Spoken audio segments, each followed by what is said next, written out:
In the end, the trial adoption only lasted 6 months, and Mr. Hall introduced me to Joyce Gomez, with whom I would live since things hadn't worked out. We met in a Vandy Camp restaurant like I was a package exchange. After we sat down at the table, Mr. Hall said, "Shirley, this is Joyce. She's going to be your new mom. If you do not go with her, you will have to go to juvenile hall." "Okay," I said, barely giving her a glance.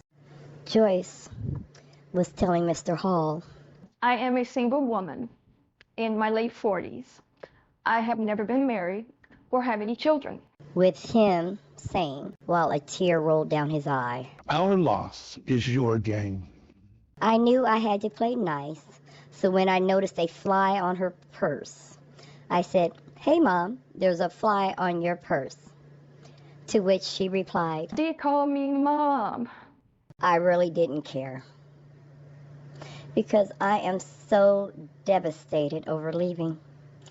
How can he choose her over me? How come I have to be the one that has to leave? Why didn't she leave? She was the one always complaining. I know she did not want me there because she was always talking about me not being a newborn like she wanted. My only determination now is to find my birth parents, because I believe if they would just meet me, they would love me. This has to be some silly mistake. It is now late fall, 1973. I am living in Pasadena, California, and now my name is Chirl Elizabeth Gomez. She let me pick my name. I didn't want Ann, so I took her middle name. And when Joyce asked, How do you want to spell that?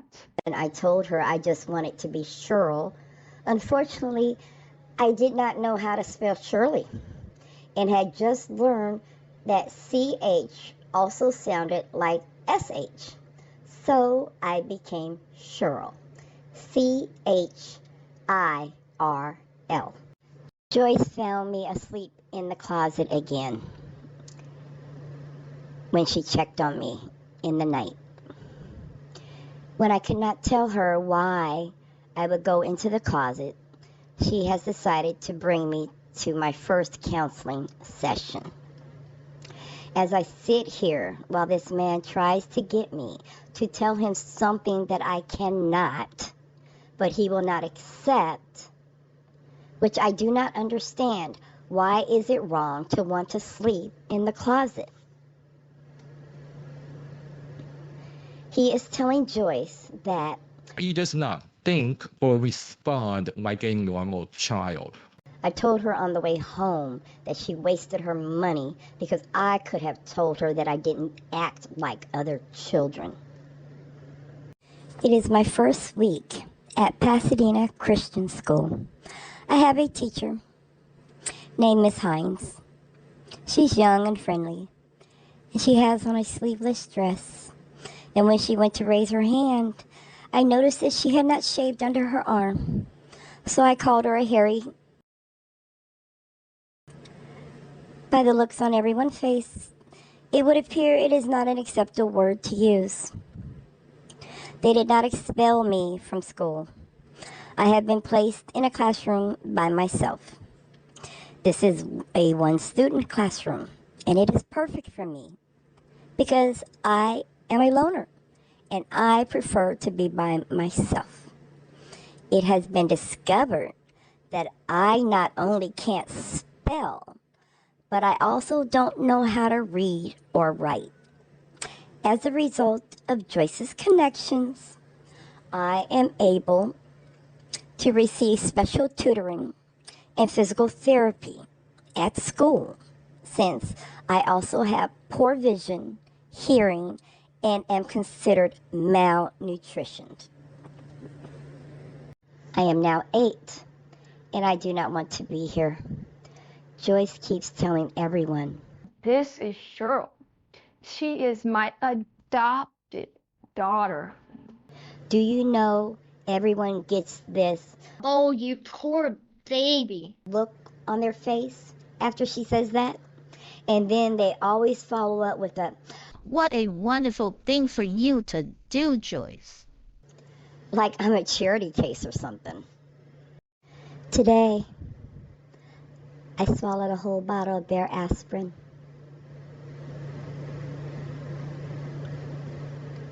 And my mom accidentally hit me in my stomach with the mop handle when I walked up behind her.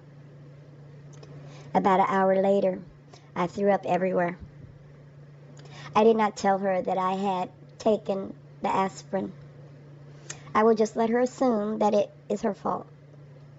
She does not need to know that I want to die. Otherwise, she will take me back to counseling. Joyce has an ebony upright piano by Wurlitzer. She had bought it for Kathy when she was young. Kathy, she said, Was my niece that had been murdered before you were born. once I was settled, I started taking piano lessons. After 1 year, I started learning the flute since it was my piano teacher, Mr. Meyer's favorite instrument. Joyce is also a health food fanatic. 100% whole wheat, rock hard bread, watery skim milk, alfalfa sprouts like I'm a horse, and anything else that is nasty to a 9-year-old.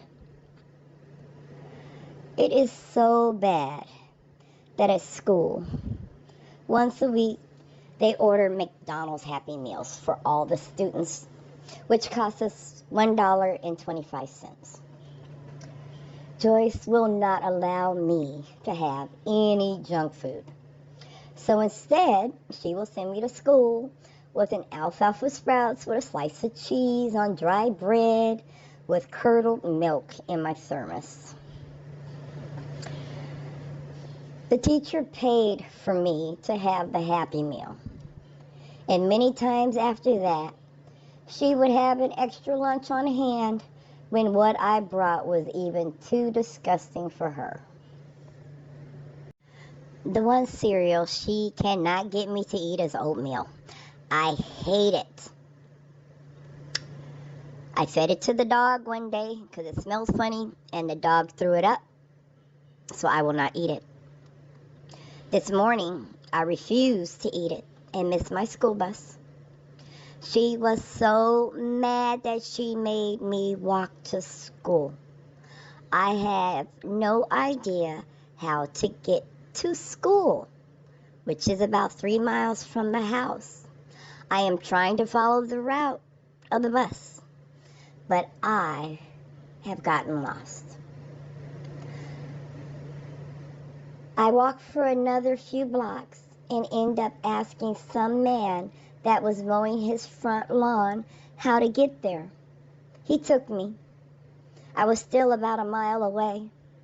He reported the incident to the school, but because of who my mother is, the school just told her not to let me walk to school by myself anymore.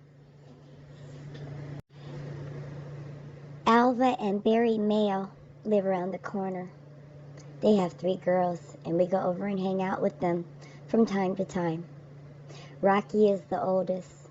Then there's Chrissy, which is short for Christine. And then there's Allison, who is youngest, but although she is older than me.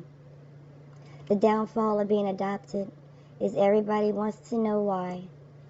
That is the question I want answered myself. Joyce also has a stepfather who lives with us, Walter. He doesn't like me because I'm high yellow, as he calls it. Well, he was blue-black, according to my mother, and she cannot stand him.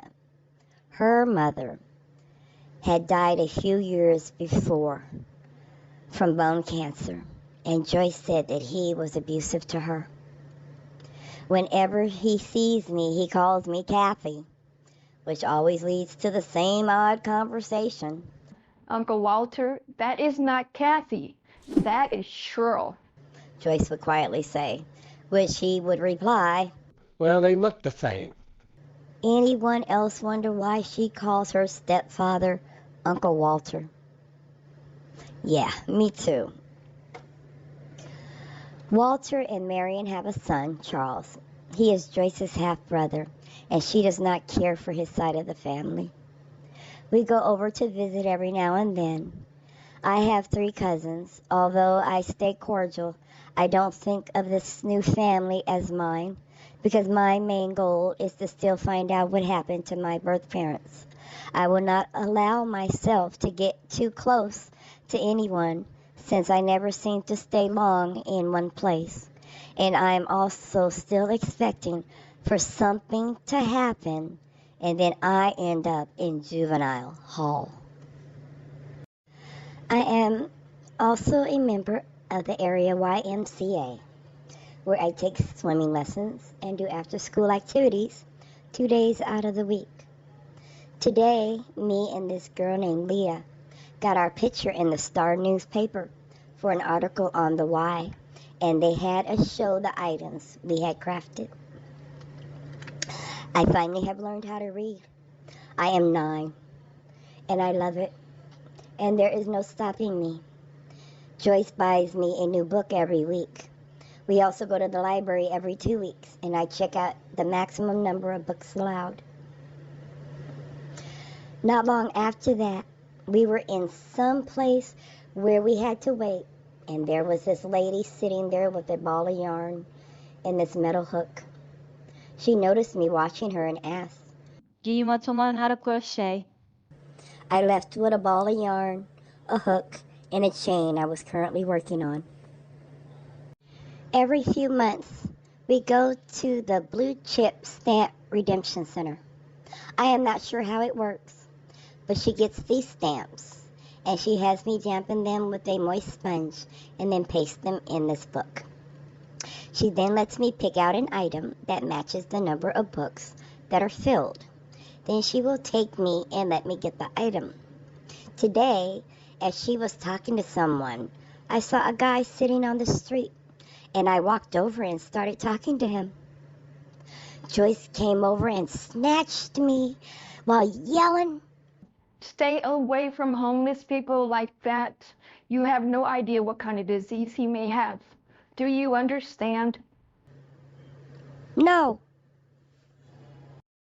She belongs to a big non-denominational church, and that is where we go every Sunday morning for 3 services, while Joyce sings in the choir. Sunday evening service in children's church, Wednesday night Bible study, Thursday night choir rehearsal, and Saturday whatever event, activity, or fundraiser was happening at the time. On Sunday mornings, I will sit in the service at 8 a.m. Then I will go to Sunday school at 9:30. Although a lot of times I am asked to leave the class because I ask questions they apparently do not have the answers to, such as, what happened to the dinosaurs? Why does God allow children to be abused? How come God doesn't help people that are suffering? Who made God? Where did he come from? Sometimes, if I do not feel like going to class, I will go into the adults' choir room and hide in the extra robes. For the 11 o'clock service, if I have money, I will leave the church campus and go across the street to the gas station, which sells a lot of candy, which I am not allowed to have. So I will buy enough to last the week. If I don't go, or the weather is bad, I will go hang out in the church library. It has 3 floors. The children's section is on the first floor. I found something very interesting there. They have these machines called view projectors, and you use them with headphones. And I will watch and listen to either Dracula, Frankenstein, the Mummy, or the werewolf. Anyone else think those are in the wrong library? I am finally 10, and Joyce has gotten tired of me asking her about my birth parents. She was constantly telling me, I have no idea about them, but I will look into it. she has now planned a trip to go to New York. It is my first time on an airplane. It is an interesting experience. I got to meet the pilot and see the cockpit. After we got settled in New York, she and I went to this building that she said had the birth records, but it had burned down. We also went to see a show on Broadway. A few days later, we took a train to Baltimore, Maryland, to see a relative, even though I don't remember who that was. But what I do remember was being on the subway for the very first time, and this really big lady just knocking me out of my seat. It was like the most shocking thing to me when I fell on the floor of the subway. We stayed in New York for 2 weeks, and now after we got back to California, she says, I found out where Miss Green lives, and we are going to go and visit and see if she knows something. it has been a month, and we are on our way to Los Angeles to see Mrs. Green. I do not know what I expect. I vaguely remember her. She is totally blind now, and she says, Honey, while Joyce and I talk, why don't you go see if the Kings are home and if they remember you? they did. They gave me candy, and they talked about how special a child I was. I did not go see Mr. and Mrs. Socia. It is odd now that I think about it on our way back home. Why did she send me next door instead of letting me stay while they talked? I kept wondering as she was relaying her conversation. You were left on Mrs. Green's doorstep when you were about 14 months old, and she took care of you for as long as she could. And then you were removed from her home and put in a trial adoption, and that she does not know who your birth parents are. After years of trying to fit in, I find myself in a contradictory home where nothing is what it seems. Joyce and Uncle Walter are constantly calling me Kathy, who she tells me is her niece that was beaten to death by her husband before I was born. There are pictures of Kathy under the glass on my desk. She was beautiful, light complexion, reddish hair and freckles. One of the pictures shows her with her son. I seem to remind Joyce a lot of Kathy for some reason. Her birthday must have been right before mine, because I am always getting my gifts on October 16th instead of the 18th. She will even compare me to her. If I bring home an A, she will say, Kathy used to get A pluses. Kathy this, Kathy that, Kathy, Kathy, Kathy. I literally hate this woman, and I don't even know who she is because she died before I was born. I look at her yearbook pictures. She wore those cat glasses and wore her hair with bangs and a shoulder-length bob with the ends flipped up. Now, knowing that I have been left on Mrs. Green's doorstep gives me hope as I drift off into my fantasy world of my parents coming back to get me.